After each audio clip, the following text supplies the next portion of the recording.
Welcome to the Soni Kanake show, and my name is Soni Kanake. I'll be your host. We will be discussing relationships and intimacy, and we will not sugarcoat things because we want to tell you as it is. Maurice Matheka, karibu sana. Soni! Always good to be with you. Always very good to How be you doing? with you here. I'm well. How are you? I'm good, man. I'm good. But I've just come from a session, Naivasha. Oh, a so I session. can make it here for you. The things I do for you. Huh?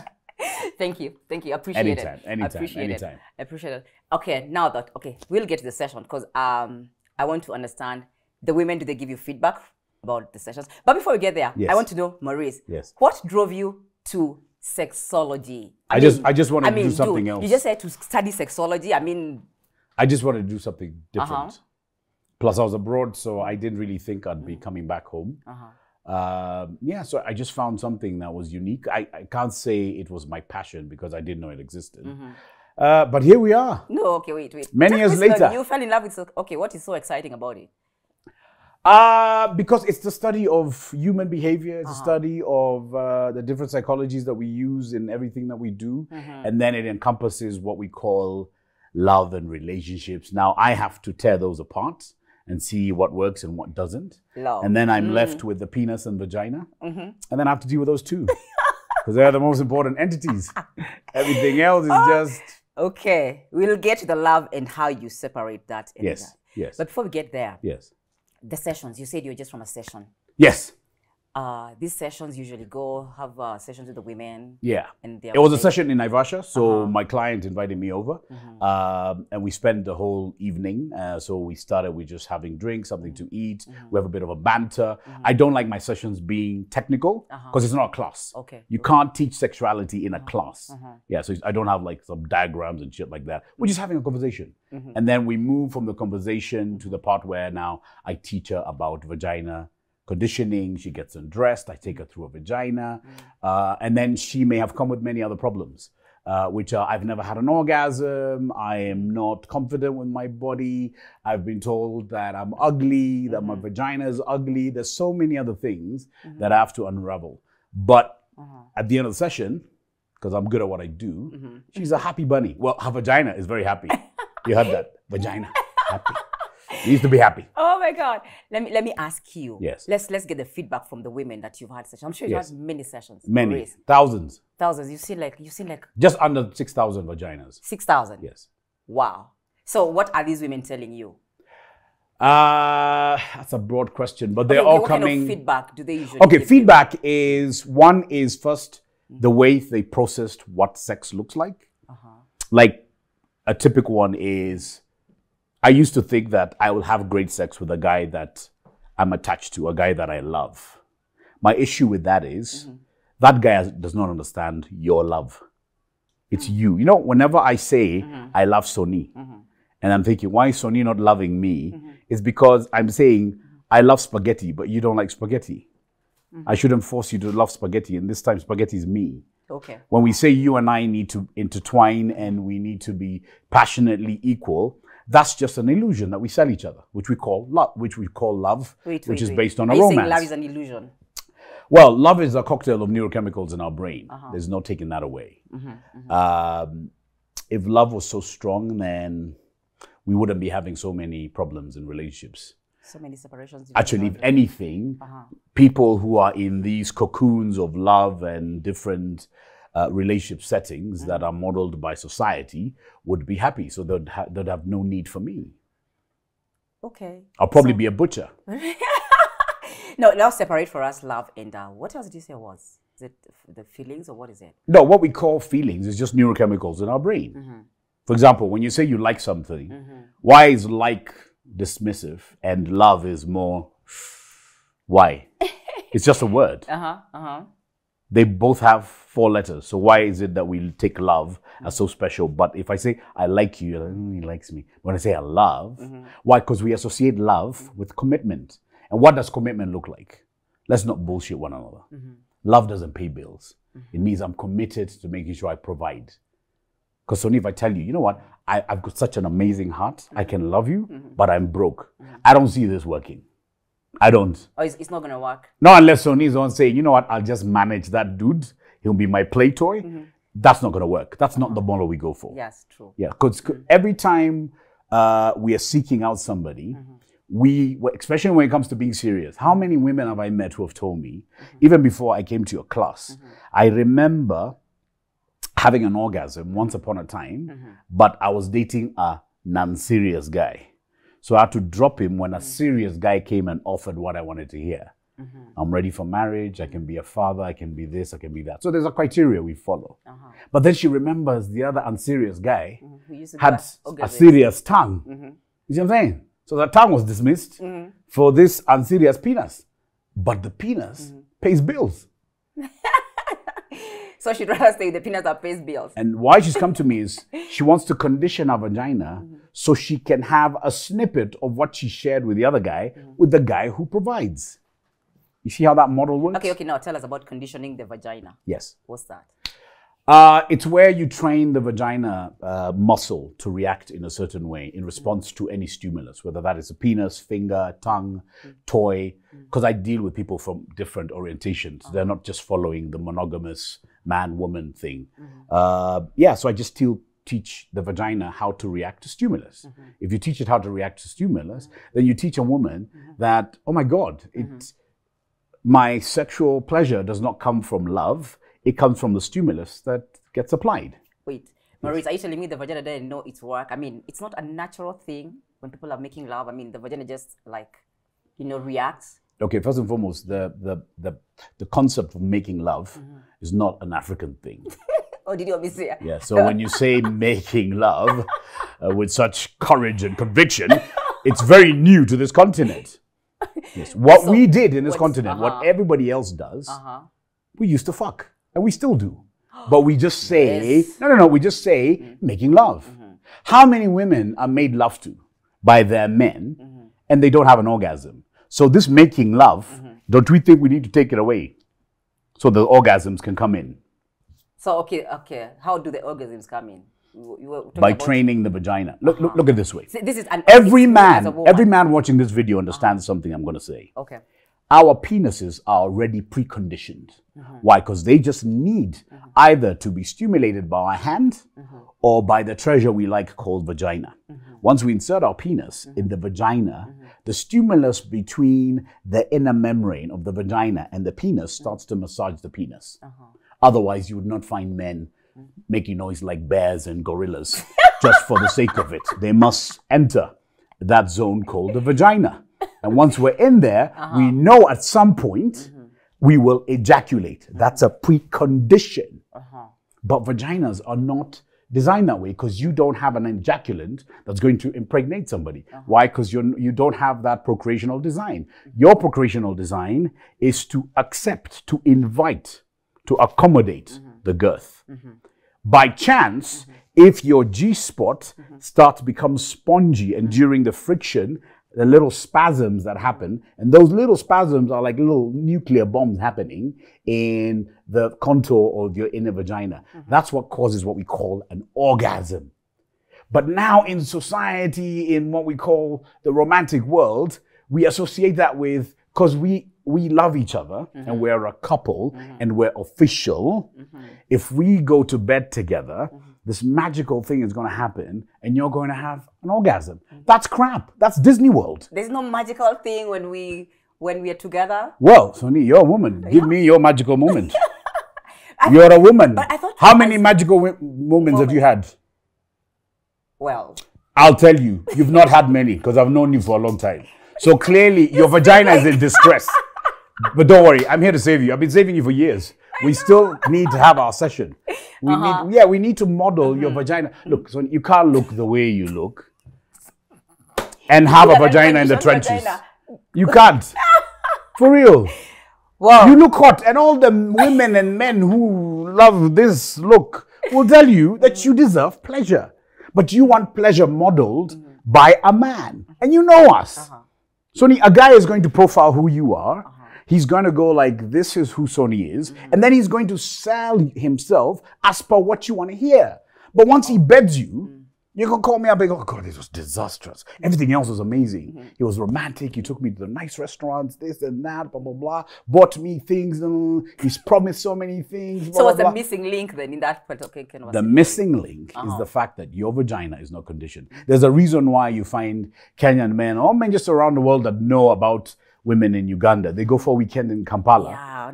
And wow, they come back to Kenya with amazing stories on Monday. How those women are just orgasming. Now that you mentioned the women from Uganda, yes. Is it because they are trained? Because they're taught. They're taught about their vaginas. What you named as natural, the only natural thing between me and you is that hopefully I know where the vagina is. I stick my penis in there and hope for the best.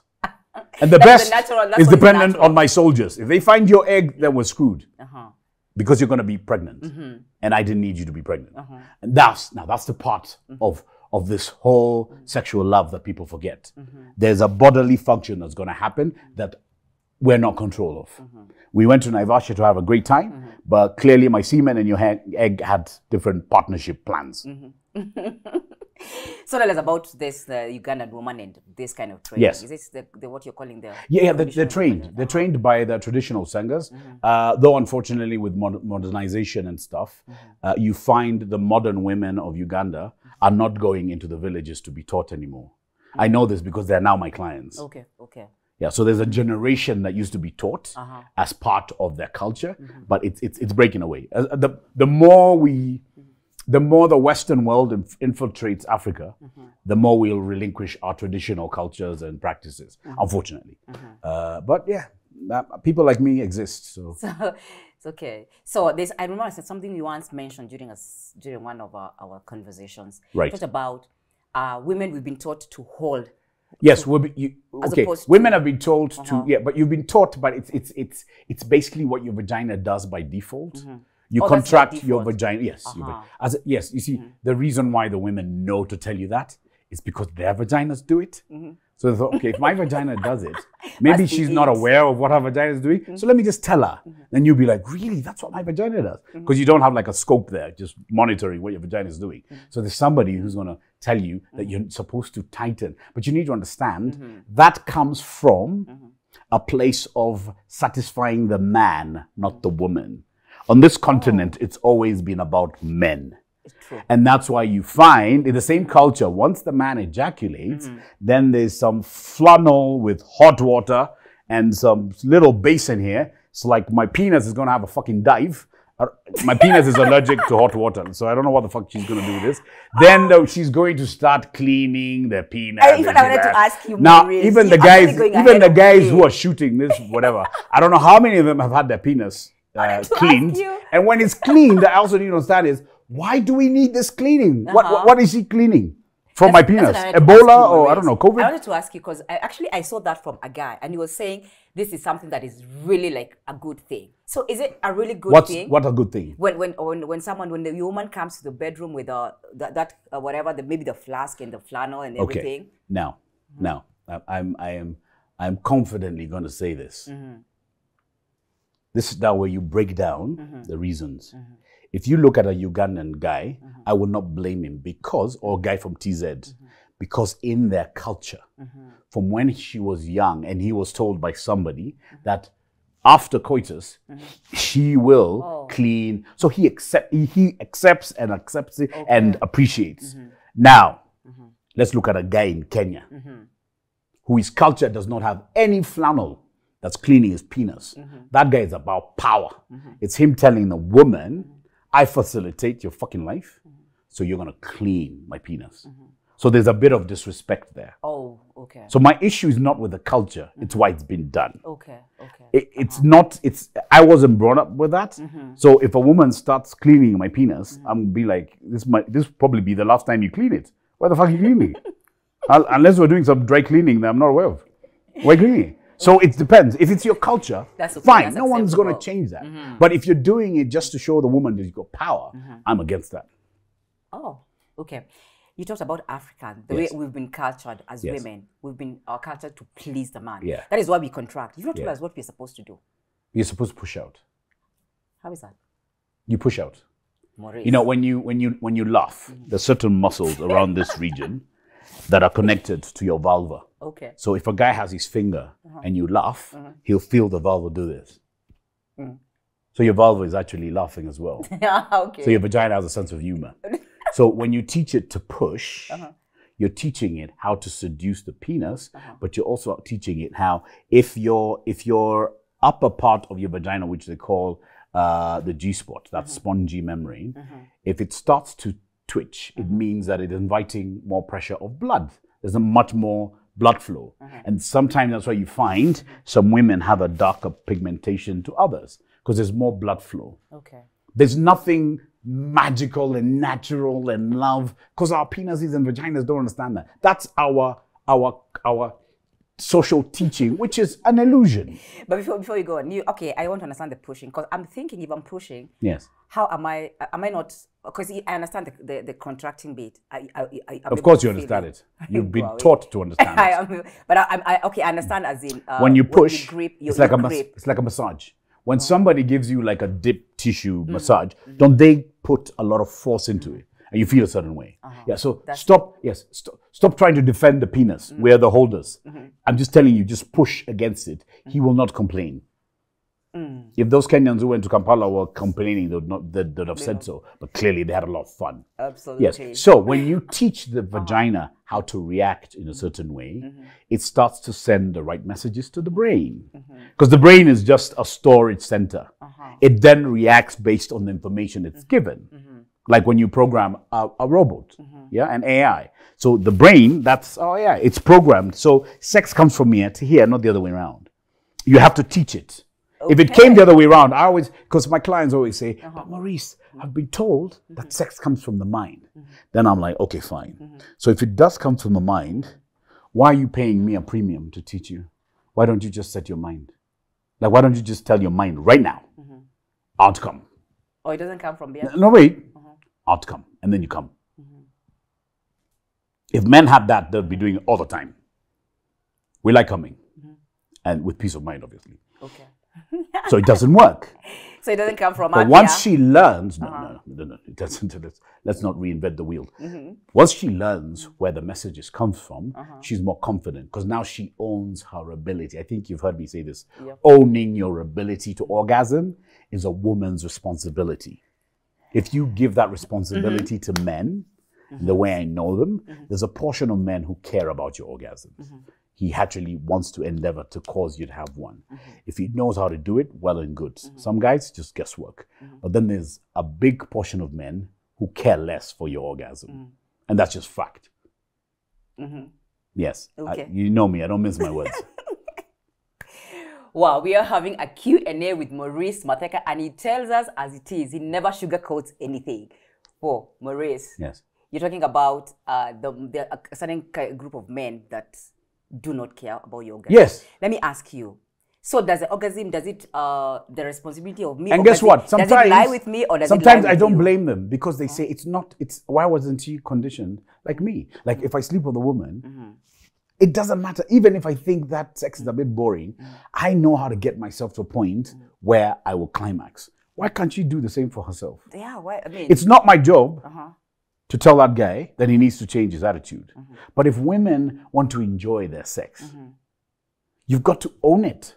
Then you choose who to have it with. Okay.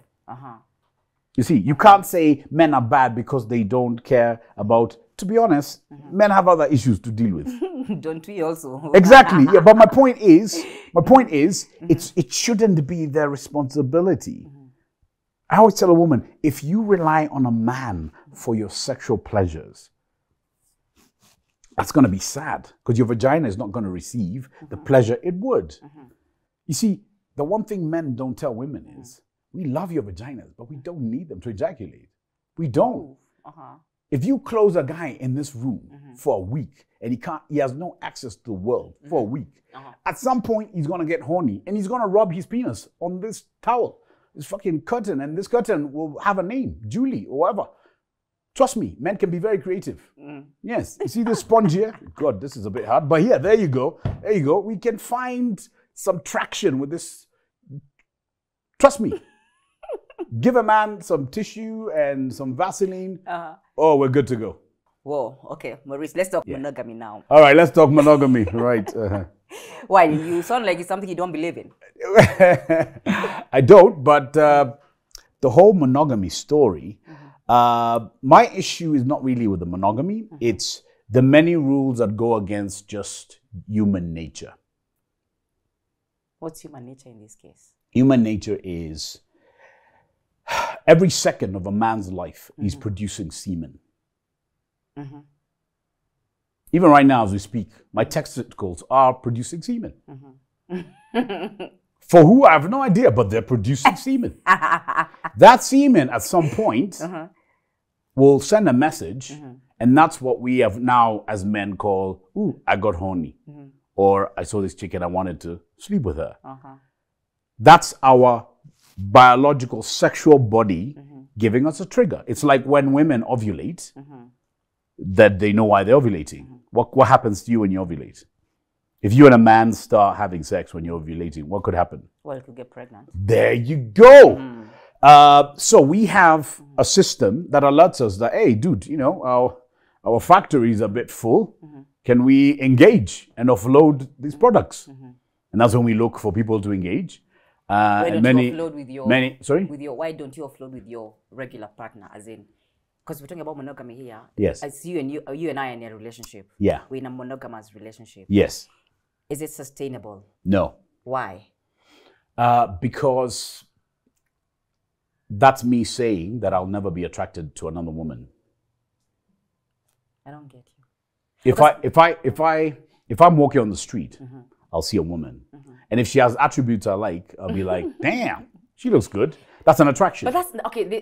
What is wrong with just admiring without demanding from whatever it is? We don't demand. I mean, you can't just without demanding. There are men who demand. We don't demand. So I mean, okay, are you telling me you can't just admire and we move on with life? We can, and there are men who do that. But the fact is, the majority of men will not sexually be monogamous. And that's why you find some men will say their relationship is exclusive, but their sexuality is not. What does that mean? That's true. What is that? Are you telling me about Kenya or are you telling me about all men in the world? No. You see, okay, like Kenya is a very special place. So if we talk about Kenya, Kenya, we have social rules that are just so flexible. Like, for example, there are countries in Africa, I would not be in business. I've been to them. I know. I would never be in business. Great place to me, nice people. But because of my teachings, and I need Kenyans or people from around the world who understand what my message is. If you want to really enjoy your sexuality, there is a certain way to do it. Yes, it's like the guy who decides to just stay at home because his faith does not allow him to go to Naivasha or go to a club. Okay. That's not my client. The guy who stays at home, that's not my client. And I don't want to take them from home to Naivasha. I want to deal with the guy who already knows what Naivasha looks like. Do you know what I'm saying? I'm not preaching to those who are not sellable. I'm preaching to those who want the products. You know what I'm saying? I'm teaching to, there are men who will never be my client. Yet there are men who follow me and they always tell me, Chinyamaji. And what basically they're saying is, everything that comes out of your mouth, that's me, but I just can't say it outside. Oh. Which is just unfortunate. You have male clients as well? Yes, I have male clients. But the unfortunate thing is, if I was the only one in Kenya who believed in what I believe in, that would be so unfortunate. And I'll probably not be in business. But because there's so many Kenyans who understand what I'm saying, but their source, their voice is me to say. And then there are those who don't agree with me, but they're never going to be my client. It's like if you open a shop, you know who your clientele are. Absolutely. The rest are not your clientele, so you're not bothered about them. The problem is, in Kenya, we have monogamy that's working only in certain classifications. I always get women say, when we're struggling with my husband, he didn't have time for women. Of course, that's why you were struggling. You were struggling means he was putting his time and effort into making sure that he puts the next plate on the table. True or false? True. But now that he's got an abundance of cash and he's got disposable cash, You know, there's one thing you need to understand. Every time I'm talking about Naivasha, there are guys who have never been to Naivasha, and there are women who have never been invited or taken themselves to Naivasha. Fact, I've met them, even my own client, who have money. They'll be like, I've never been invited to Naivasha. And I can tell her why she'll never be invited to Naivasha. Because remember what I told you? The way you model yourself, Soni, yes, you're a beautiful woman, but I would never ask you to go to Nyanyuki with you. Because Soni just looks like she's just going to give me erectile dysfunction. She's going to ask all the wrong questions. Who are we? Why are we here? Of course, dude. Who are we? What are we? When you do me, what happens next? And I'm thinking, no, we're going to do each other. We're not doing, like, you see, so by the time we get there, I'll need therapy. So I'm not going to ask you. But anyway, there's one thing you are trying to do. Say, what happens is we're still a culture that is so patriarchal. So there's no way you're going to tell me that we'll still be on the same level or whatever when you and I go and have sex. Dude. What level? What do you mean? As in, when you say that... But I'll be wearing a badge. This hierarchy. I do not know what you'll be wearing, but I'm telling you, women will always be looked at like you're maybe loose. But you're loose. It's different. And who's looking at you this way? That's the society. Now if you look at men, no. You know, when we say society, it's like all the people out here are expecting us to react a certain way. I definitely have many followers here and I have many haters, and so do you. But the point is, let's move away from this societal thing. The truth is, there are a lot of people who are trapped in relationships they don't need to be, and there are those. The funny thing is, we have a model where people believe that opposites attract. That's crap unless you're trying to light a light bulb. And that's very obvious with science. Who attracts who? My issue is we have a lot of couples who, I'm the extrovert, you're the introvert. Or I'm the non-religious person, but Soni likes going to church. This model is not going to work. Why? Because one of these camera guys, he calls me up and says, hey, Maurice, so you find a way to get away from Soni because you know she's not going to be into this plan. What's happening? We're going to Diani. Now, because there's a reason why he called me. He knows when I hear Diani, I'm down. But if I start telling you Diani, where are we going? For how long? So I have to pack this, I have to pack that. You're the type who has to call the chef in advance. You book, I don't know what. So, even before we get to Diani. It's supposed to be spontaneous, or what are you telling me? What I'm saying is we have a lot of mismatches. We can't change those who are conservative. We can't change those who are liberal. If you put them together, that's going to be a disaster. That's what I'm saying. Also, basically, because, by the way, it's not just a male thing. You need to understand. Let's assume 90% of Kenyan men are what society would call rotten. That means there's a good 70-80% of rotten vaginas who are willing to play with these rotten penises.